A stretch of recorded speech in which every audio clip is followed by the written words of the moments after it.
Hey Team Athena, I hope you had a great Christmas and are looking forward to coming back in the new year to the college. I'm going to send you another video by Amanda, which I hope you'll find fascinating.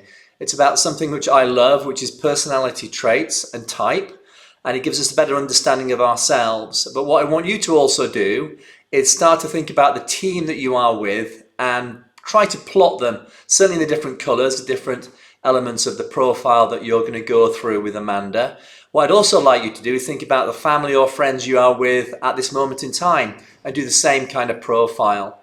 On top of that, if you get a chance, I would love you to do a Compass for Life map with your family, with your friends, and just start to look and identify the journey that they want to go on and you want to go on, and where you can potentially support and help one another. I'm really looking forward to seeing you in the first week that you get back.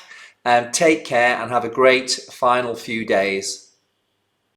Hi everybody, it's Amanda Welding again, here to talk to you this time about what colour are you. So today we're going to be looking at trying to understand people, and that includes understanding yourself as well as those that you are interacting with. So this is about how can you help yourself to help other people in order to make your interactions more effective, more rewarding and more satisfying. So we're going to talk about how do we understand you, but also how can you understand other people. Now, any kind of interaction you have, we're going to talk today about social interactions. And this is about the exchange that you have between two or more people. And we basically believe that interactions are the building blocks of society. So society is built upon having to talk to other people, having to exchange with other people, whether it be through social media, whether it be through work, whether it be through training. We always have to interact with other people. And so Goffman suggests that it's this process that we act and react to. And so it's how we interact with other people means that we might change our behavior to suit other people, or they might change their behavior to suit us. They might behave in a way that causes us to react differently to how we perhaps would normally, or how we perhaps want to react.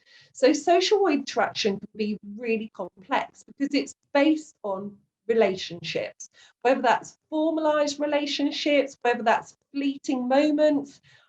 We are always influenced by other people. So relationships are influenced by past events and future anticipated events. So sometimes we anticipate then an event or meeting someone, oh, I've got to go see that person. Oh, I'm really not looking forward to it. And then you go and you're like, oh, I don't know what I was so worried about. That was fine. So it's recognized that we can have 5 different types of interaction. The first is the most basic type of interaction, and that is an exchange. So an exchange between 2 or more people. It can be a smile as we walk down the street and we don't even know the person. Just a simple smile can completely change the way in which we feel and the way that we act. It can be, for example, at the moment, rather than a handshake, it can be a fist pump or an elbow pump, just to recognize and acknowledge that you know the person that you're interacting with. So an exchange can be both formal and informal, and it can influence how we think, feel, and act around other people. The second type of interaction is that of competition, and this is where 2 or more people purely interact for competitive reasons. We are trying to outdo somebody else. So whether that's putting a picture up on social media to show that, oh, my life is so much better than yours at the moment, or putting something up and not realizing that that showy off picture is making somebody else feel really awful. So competition is about trying to be better than other people, beating other people in a given situation. Cooperation is where we work with others. And so we are not trying to compete on any level. We are simply doing something in order to help other people. We can also have conflict, which most of us know about, and that's where we actually clash with somebody around us and the way in which we're interacting. The other type of interaction is coercion, which again can be done overtly or covertly. So somebody can knowingly say, are you sure you don't want to do that? In order so that they can go, oh, go on there, let's have another. Or it can be a lot less subtle, and we don't realise that they are actually coercing our behaviour. So think about some of the reactions and interactions that you have to other people.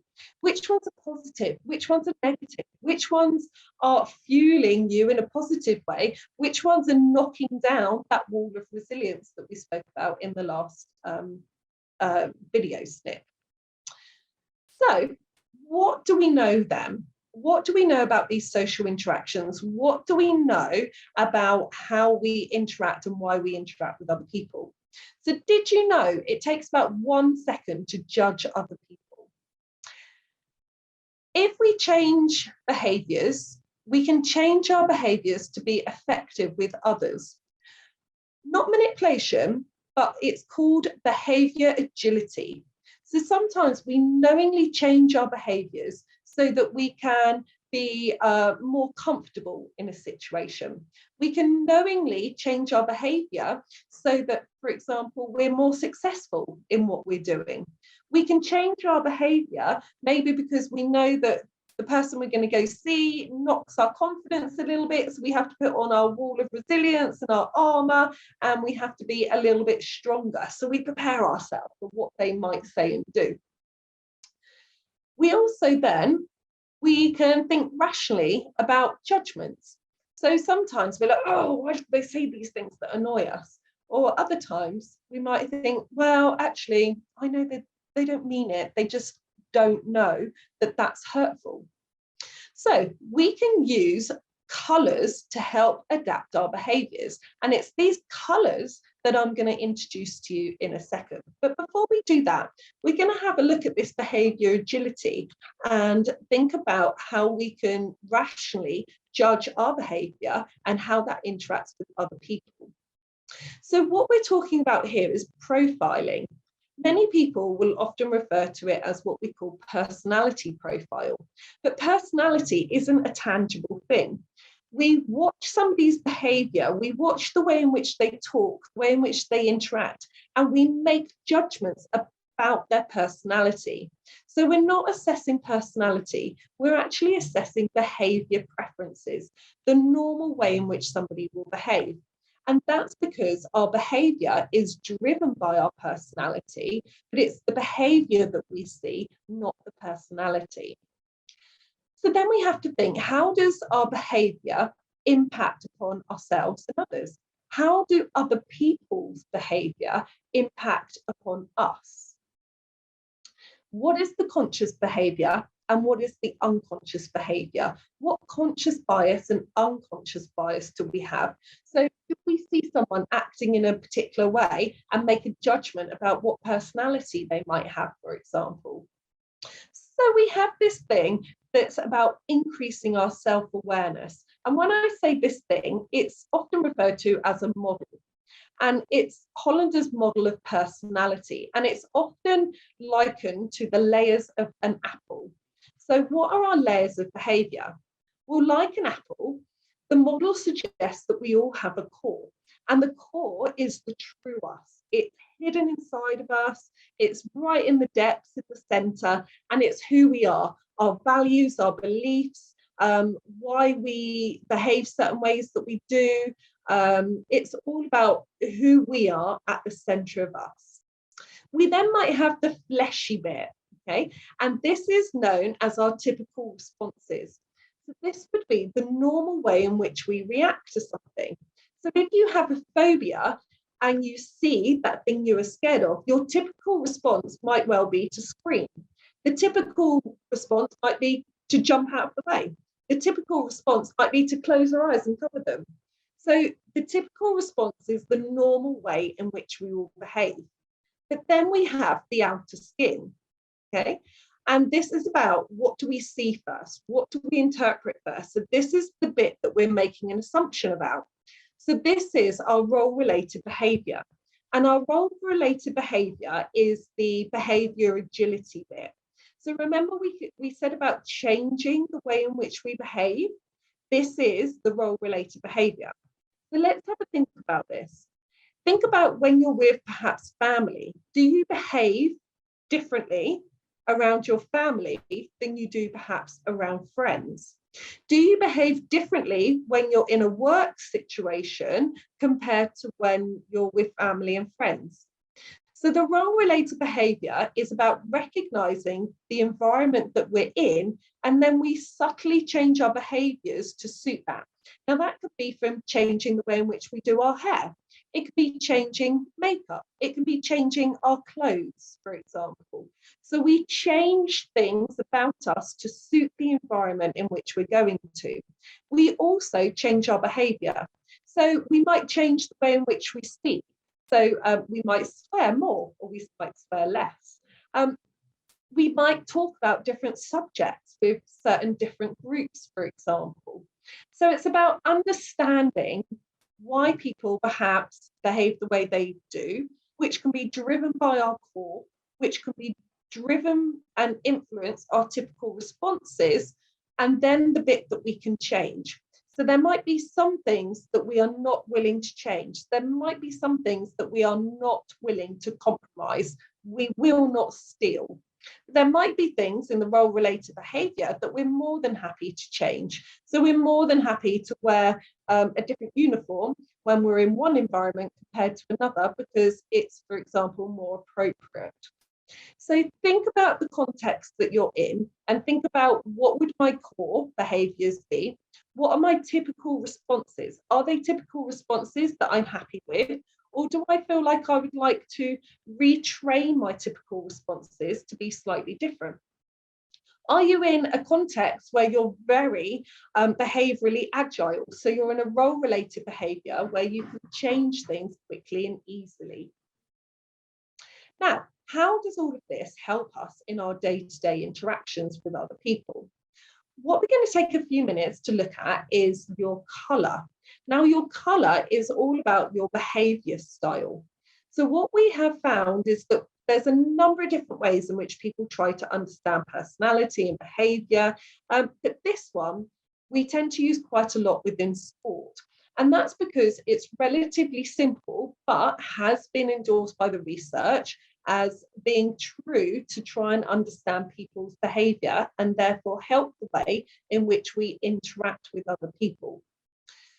So the disc suggests that there are 4 key colours of behaviour.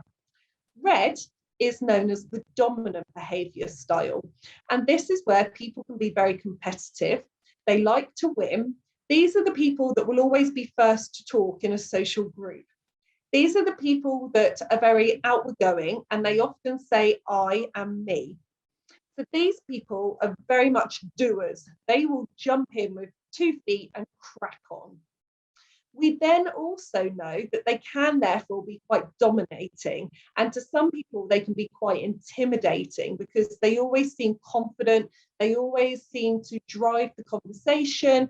And they therefore can sometimes feel like they are very domineering in a context. We then have our influences, and this is often the yellow colour. And our influencers will often use the royal we. So they'll say we, and it's like, oh, us. So again, they're very competitive, but they want everybody to come on their journey with them. So this is the person that will show you all of the holiday snaps, not because they want to show off, but because they want to share that experience with you. The influencers are exactly what they say. They're very influential in their behaviour. So these are very motivational people. They make very good counsellors. They make very good mentors, captains, because they want what's best for everybody. But they do lose interest very quickly. So they're not particularly good at attention to detail because they're so chatty and they so want everybody to be involved, they can sometimes lose track of the bigger picture. So our influences are all about a group environment, making everybody feel comfortable. And so the reds and the yellows are what we would call extroverts. They're very confident, or they come across very comfortable talking and working with other people.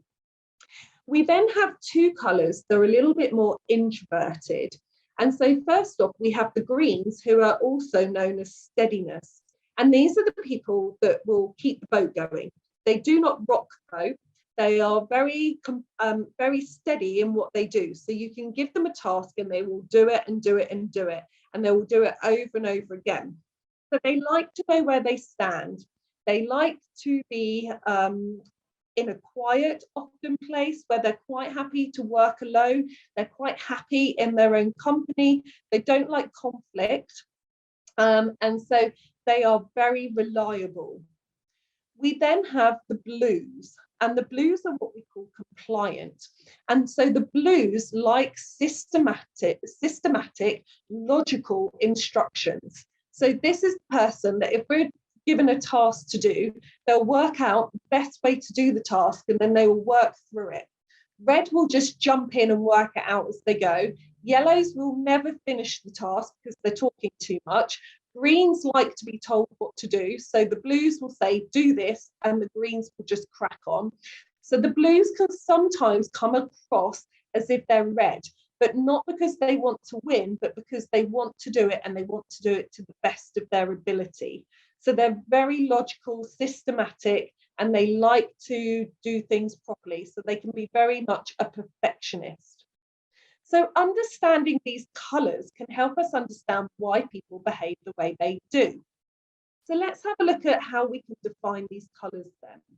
So as we can see, the reds do well when the stakes are high. So these are the type of people that we want when we've got time pressures, time constraints. The yellows will always help other people, but they can be very emotionally driven. So never give them an Amazon account because they'll end up buying absolutely everything because they'll see it and go, oh, buy, oh, buy. So the blues, as we said, they always try their best, but they're very slow to make their decisions because they want to make sure that they've made the right decision before they move forward. And as we said, the greens like to be quite steady, they like to be liked. So these are the ones that will say yes to everybody and then work out how they can do it. So have a little think about what colour you think you might be. What colour are the key people in your life around you? If, for example, you're a blue and they're a yellow, where might your conflict be? Because remember, conflict isn't necessarily about whether or not you like each other. It could just be that you have a behaviour mismatch in terms of you really like each other, but don't work together because you work in different ways. So some of these colours can be a little bit irritating to each other. So, for example, it might be the greens don't really like the reds because the reds are too overpowering and they jump in and they're too loud. The greens like more of the blues who will just quietly and steadily tell them what to do and check on them. The yellows can sometimes find the blues a little bit too slow. The yellows are a little bit, come on, let's get on with it. So be aware of what your colour is and be aware of the colour of other people around you. When you can start to think, ooh, they're a red. Okay, so how am I going to communicate with a red? They don't need a hi, they don't need a how are you, they just need facts. If you recognise you're working with a yellow, you need all of that chit chat. How are you? What have you been up to? That will buy you the trust of the yellow. With the blues, you've got to be more systematic. Okay, so what do you need me to do? Any particular order? So ask for details when you're working with a blue. When you're working with the green, try not to rush them. So although you want things done a little bit quicker, they're very laid back and easygoing. And so if you push them, they're going to get a little bit panicky. So go with the flow and just simply ease them through the process. So think about how you interact with different colours. Now, the reason that we've got to be aware of how we interact with these different colours is because we often have groups of people around us, networks. So here I've given the example of a peer network, but we could have a job network, we could have a social support network, a family network. Networks can be made up of all sorts of different people. But let's think about friend groups. So your network is a reflection of the structure of your peer connections. So thinking your peer group, What role do you play? Are you the dominant one that always sorts you all out? Are you the yellow one that brings the fun and the chattiness? Are you the blue that actually, instead of just talking about going to the cinema, you actually get the job done and book the tickets? Are you the green that keeps the group steady? So you're the quiet one in the group, but actually without you, the group wouldn't stay together. So what's the structure of your peer connections? Are you all the same colour? Are you different colours? And that's why it works so well. So networks are associated with the level of, in this case, peer support. So what type of support do you ask from this network? And it might be that actually you get different types of support from different groups. So what does your peer network give to you? Now, this can occur in 3 different ways. So there's 3 dimensions to networks. There's a structural element. There's a structural dimension to your network. So what is the composition? So who's who, as we already said. What's the function of that dimension? So is there a tangible function? Is it more of a support, an underlying structure? How do you see yourself within that support? So do you feel you're giving the support, or do you feel like you're receiving the support within this network? So understand the structure, the function, and what the perception of your network is. And this will help you feel more at home. So this is about aligning your behaviours. So what are you trying to do as a group? What are you trying to achieve? What is that group there for? Who's in that group? How do you work as a group? So then think about yourself in that group, the others in that group, and do you make a team? So are you a group of people that are all moving towards the same goal, or are you just a group of individuals that come together, have different interests, but you have a common element as to why you're there, for a social reason, for a competitive reason, okay? So think about what you get from your network and how you behave within that network. What's your colour? What's your role within that network? Do you need to be more agile within that network? So how do you work and how can you work with others? Know your typical response. So what's your typical colour and what causes it to change? So if you're a yellow, what causes you to be more red? If you're a yellow, when do you go into blue mode? If you're a green, what causes you to go into red? So know what typical colour you are and what causes it to change. Try and understand other people's colour. So when you're next interacting with someone, think about, what colour are you? Are you a yellow? Are you a green? Or are you blue? Are you a red? This way you can better interpret, oh, they're a red. That's why they come across as dominant. They're not a bad person. They just take over the conversation because they can't help themselves. Okay? So be aware of your role in any social interaction. Are you there to be the driver, the dominant one? Are you there to be the influencer and make it fun? Are you there to be the blue person to make sure the job gets done to the best of your ability? Are you there to keep the ship steady and stop everybody from falling out? So you're the green. So assess how you can align yourself with others. And it comes back to that old saying, if you can't beat them, join them. So sometimes we have to adjust our colour to help fit in. Sometimes if people aren't aware of their own behaviour, we can be more behaviourally agile so that we can make the situation more comfortable. So conflict is not always about not liking someone. Sometimes it's about misunderstanding our behaviours. So hopefully today is giving you a little bit of an insight into understanding why you behave the way you do, and perhaps why you interact and feel the way you do when you're working with other people. So next time you find yourself in a situation that you're really enjoying, have a think about why. Is it because your colours naturally integrate with each other? Next time you're in a situation where you're like, oh, get me out of here, is it because you're clashing with the colours of the people around you? Okay, take care and we'll see you in the next instalment.